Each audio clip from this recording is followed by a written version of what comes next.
It's 10 years since then Mexican President Felipe Calderón declared war on the country's powerful cartels.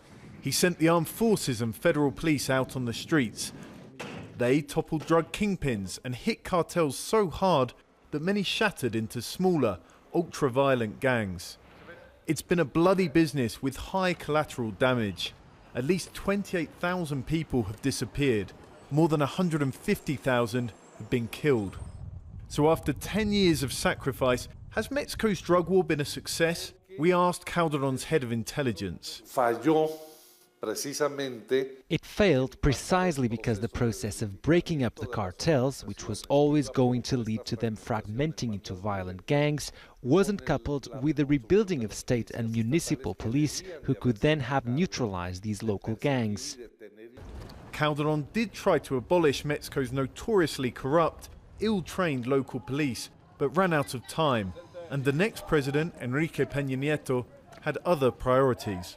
The first part of the government of Peña Nieto was don't recognize the problem, try to reduce the idea of this was a problem.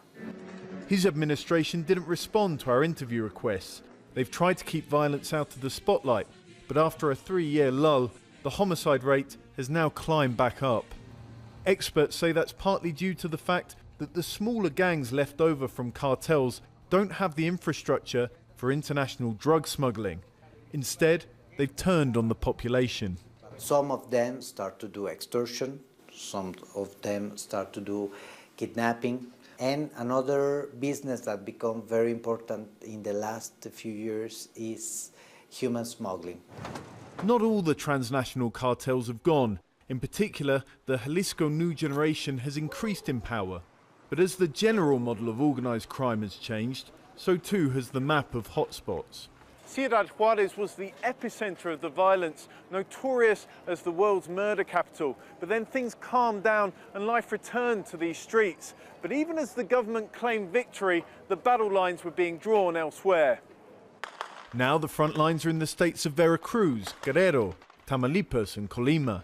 But even as the map has changed, ineffective police and corrupt institutions have remained a constant. That means for criminal groups in Mexico, there's still money to be made and too little to stop them. John Holman, Al Jazeera, Ciudad Juárez.